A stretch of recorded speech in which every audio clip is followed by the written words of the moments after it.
ပရိသတ်များအားလုံးပဲမင်္ဂလာပါရှင်ဒီနေ့မြေရောက်ရှိနေတဲ့နေရာကတော့ဒလားမြို့နယ်မှာရှိတဲ့ရွှေစာရန်ဘုရားမှာပဲဖြစ်ပါတယ်ဒီရွှေစာရန်ဘုရားကိုရွှေတကုံစီရီတော်ရဲ့အမြုတေးလို့တင်စားခေါ်ဝေါ်ကြတယ်လို့သိရပါတယ်ဘာဖြစ်လို့သူ့ကိုဒီလိုခေါ်တာလဲဒီစီဒီမှာရောဘယ်လိုမျိုးထူးခြားချက်တွေနဲ့လျှို့ဝှက်တဲ့နေရာရှိနေမလဲဆိုတာကိုဒီနေ့ရွှေအောင်လည်းနဲ့ဘေးဒီမှာအတူတူလိုက်ရှာကြည့်ကြမယ်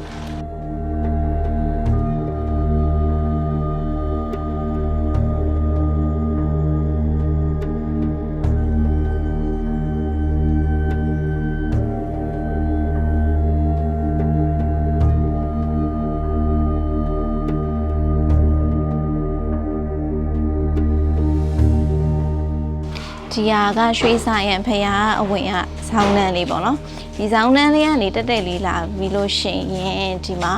ဖရာရဲ့ဝင်ပေါက်ကိုတွေ့လိမ့်မယ်အဲ့နေရာကျမှဖက်နှက်လေးပါချွတ်ပြီးတော့တစ်ခါလေးဝင်လို့ရတယ်အဲ့တော့ဒီမှာဖက်နှက်ချွတ်ပါမယ်ဒီဖရာလေးကိုတွက်ကြည့်မယ်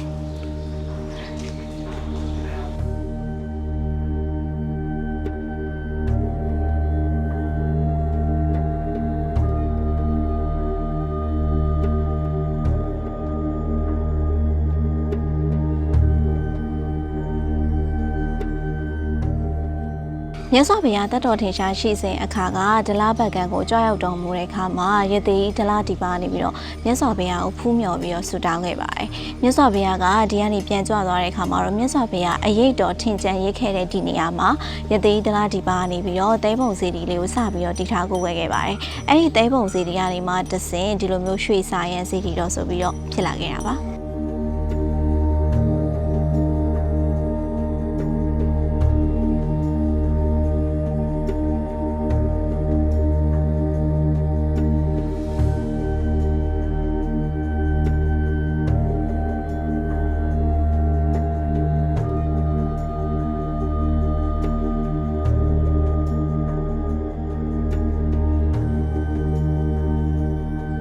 ယသိဒလဒီပါကမြတ်စွာဘုရားရဲ့အရေးတော်ထင်ဟပ်ပြီးကြန့်ရှိနေခဲ့တဲ့နေရာကိုတဲပုံစီဒီတော်လေးလှုပ်ပြီးတည်ထားကိုခဲ့ခဲ့တဲ့အချိန်မှာပဲဒါတဖုတ်သားနဲ့ဗလိကဆိုတဲ့ဂုံသိန်းကြီးနောင်တို့ကမြတ်စွာဘုရားရှင်ရဲ့စံတော်ရှစ်စုကိုပင့်ဆောင်လာပြီးတော့တင်ကုတ်ရကုံတော်ပေါ်မှာရွှေကုံစီဒီတော်ကြီးကိုဥက္ကလာပါမင်းကြီးနဲ့အတူတူတည်ထားကိုခဲ့ဖို့ပြုလုပ်ခဲ့ကြပါတယ်။အဲ့ဒီအချိန်မှာစံတော်ရှစ်စုကိုထိမ့်သိမ်းဆောက်ရှောက်ဖို့အတွက်နေရာရှာတဲ့အခါမှာဒီယသိဒလဒီပါတည်ထားကိုခဲ့တဲ့တဲပုံစီဒီတော်လေးကိုတွားတွေ့ခဲ့တယ်။တွားတွေ့ခဲ့တဲ့အချိန်မှာပဲအိစံတော်ရှစ်စုကိုဒီတဲပုံစီရီတော်မှာခဏတာယာယီစောင့်ရှောက်ဖို့အတွက်ဆိုပြီးတော့ထားခဲ့ပြီးတော့ဒါရွှေတကုံစီရီတော်ကြီးကိုတီထားကိုကွယ်ဖို့ပြင်ဆင်ကြရပေါ့ဒါကြောင့်မို့လို့ဒီရွှေစာရန်စီရီတော်ကိုဒါရွှေတကုံစီရီတော်ရဲ့အမြုတေစတင်တဲ့နေရာဆိုပြီးတော့လေတင်စားခေါ်ကြရလဲဖြစ်တယ်လို့သိရပါတယ်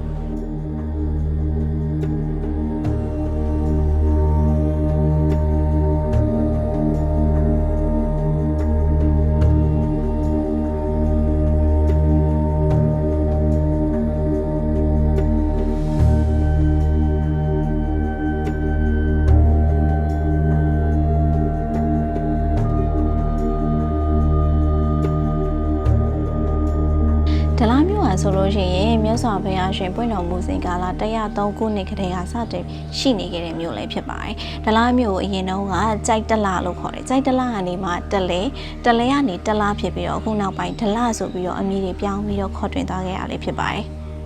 အဲ့လိုပဲရွှေစာရန်စီရီယာဆိုလို့ရှိရင်လေဒါအရင်တော့ကြိုက်စာရာဆိုပြီးတော့ခေါ်ခဲ့ရပေါ့နော်ကြိုက်စာရာနေပြီးတော့ကြိုက်စာရန်ကနေပြီးတော့မှရွှေစာရန်ဆိုပြီးတော့တဖြည်းဖြည်းနဲ့အမည်ပြောင်းလဲသတ်မှတ်ခဲ့ရလေဖြစ်ပါတယ်ရွှေစာရန်ဆိုတဲ့အဓိပ္ပာယ်ကကြတော့ရွှေချထားသောချမ်းမို့လို့အဓိပ္ပာယ်ရတယ်လို့သိရပါတယ်ဒါပေမဲ့တချို့သူတွေရဲ့ပေါ့နော်ဗဇက်ရာဆိုရင်ပြောစကားအရာဒီဖျားကြီးကိုစတင်ပြီးတည်ခဲ့တဲ့အချိန်မှာရွှေရောင်တန်းနေတဲ့ဒါစာကလေးတွေပေါ့နော်စာကလေးငှက်ကလေးတွေကဒီဖျားကြီးကိုချမ်းရံပြီးတော့စောင့်ရှောက်ခဲ့ကြတယ်လို့ပြောပါတယ်အဲ့လိုမျိုးစောင့်ရှောက်ခဲ့ကြတာကြောင့်လေရွှေစာရန်ဆိုပြီးတော့အမည်ပေးအဓိပ္ပာယ်သတ်မှတ်ခဲ့တယ်လို့လည်းပြောကြပါတယ်ရှင်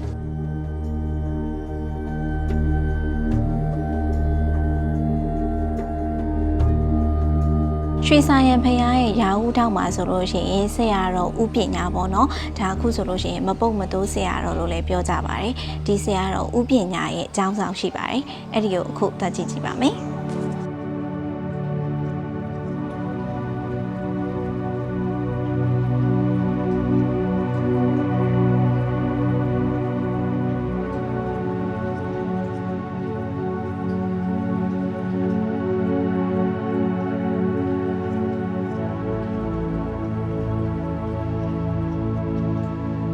အခုရွှေဆိုင်ရန်ဖះရဲ့ဒါစနေချိုထောက်မှာဆိုလို့ရှိရင်ဒါဖះကိုကာကွယ်စောင့်ရှောက်နေတဲ့နာဂရာဇာနဲ့နာဂဒေဝီဆိုတဲ့နှစ်ပါးပေါ့နော်နာဂနှစ်ပါးရှိရပေါ့နာဂရာဇာဆိုတာကကြတော့ဒါနာဂတွေရဲ့အုပ်ချုပ်သူဘယင်ပေါ့နော်ဒါနာဂရာဇာပဲဖြစ်တယ်နာဂဒေဝီကကြတော့ဒါနာဂရာဇာရဲ့မိဖုရားဖြစ်တယ်ပေါ့နော်နာဂနဲ့သမီးလို့လည်းပြောကြရပေါ့ဒီမှာဆိုလို့ရှိရင်ဒီဖះတွေမှာဆိုလို့ရှိရင်နှခါကိုဒီလိုမျိုးအဆောင်ရှောက်တပွဲထားခြင်းကဖះကိုစောင့်ရှောက်ဖို့ဆိုပြီးတော့ဒါအယူဆနဲ့အဆောင်ရှောက်ဖြစ်ထားကြတာပေါ့နော်ဒီမှာကြတော့ဒါညောင်မင်းရဲ့အောက်မှာရောဒီဖះရဲ့ဒီမျက်နှာတော်တက်တဲ့ကိုလည်းသူတို့ကကြည်နေတဲ့ပုံစံထုတ်လုပ်ထားတဲ့အကြောင်းမို့လို့ဒီညောင်မင်းကိုရောဘော်ဒီညောင်မင်းကိုရောဒီဖះကိုရောနှစ်ခုစလုံးကိုအတူတကွစောင့်ရှောက်တယ်ဆိုပြီးတော့အထိပ္ပယ်ရပါတယ်ဒီမှာဆိုလို့ရှိရင်ဒါနဂါမင်းနှစ်ပါးကို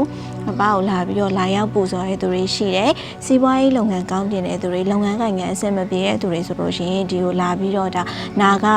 နို့ဆုံးကိုကတ်လို့ပြီးတော့ဒါနဂါကိုလာပြီးတော့ပူဇော်ကြရပေါ့နော်အဲ့ခါကြလို့ရှိရင်အတိတ်တန်တွေအောင်မြင်ပြီးတော့စီးပွားရေးတွေအဆင်ပြေကြရလို့လည်းပြောကြပါတယ်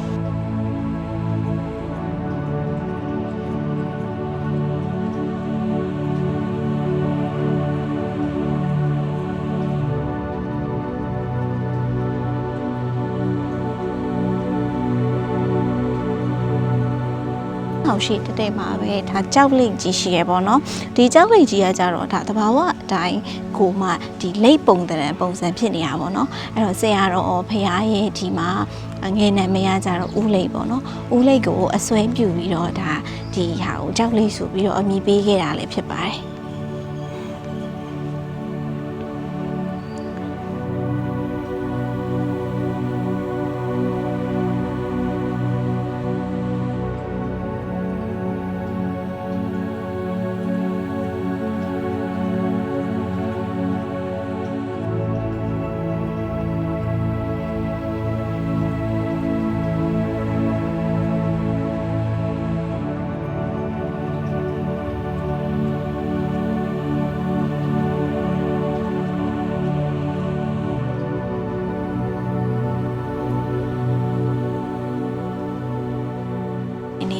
ဒါတောင်းနိုင်ပြည့်မြတ်စွာဘုရားပေါ့နော်ဒီမှာဆိုလို့ရှိရင်ဒါတောင်းနိုင်ပြည့်မြတ်စွာဘုရားဆိုတဲ့အတိုင်းပဲဒီမှာလာပြီးတော့ဆူတောင်းကြတဲ့သူတွေတိုင်းဆူတောင်းပြည့်ရလို့ဆိုကြပါတယ်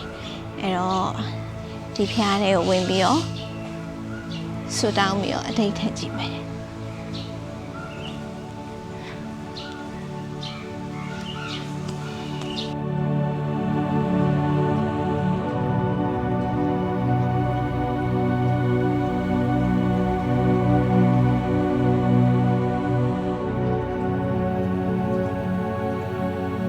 ဆိုလို့ရှိရင်ဒါတောင်းနိုင်ပြည်ဖျားမှာ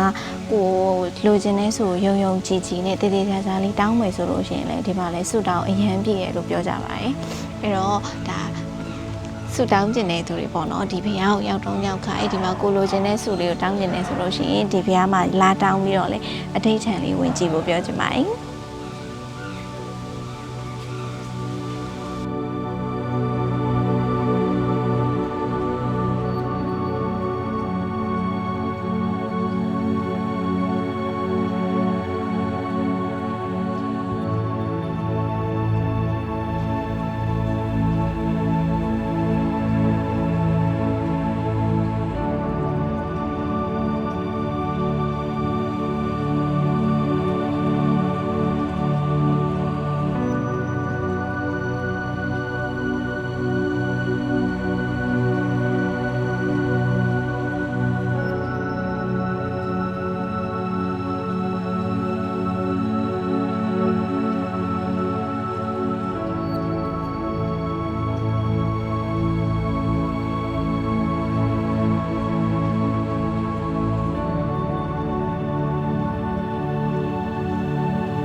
ဆိုရင်တော့ဒါဒလားမြို့နယ်ထဲမှာရှိတဲ့ရွှေစာရင်စီတော်ရဲ့လျှို့ဝှက်ချက်တွေအကြောင်းရိုက်ကူးတင်ဆက်ပေးခဲ့ရပဲဖြစ်ပါတယ်ဒီတော့ဒီစီတော်မှာဘယ်လိုမျိုးလျှို့ဝှက်ချက်တွေရှိနေရလဲဘယ်လိုမျိုးနေရာတွေကထူးခြားပြီးတော့ဆူတောင်းပြည့်အဋိဌံပြည့်ဆိုတာကိုလည်းသိသွားပြီဆိုတော့မိဘပြည်သူတွေရဲ့အနေနဲ့လာရောက်ဖူးမြော်ဖို့ဖိတ်ခေါ်ချင်ပါတယ်နောက်ထပ်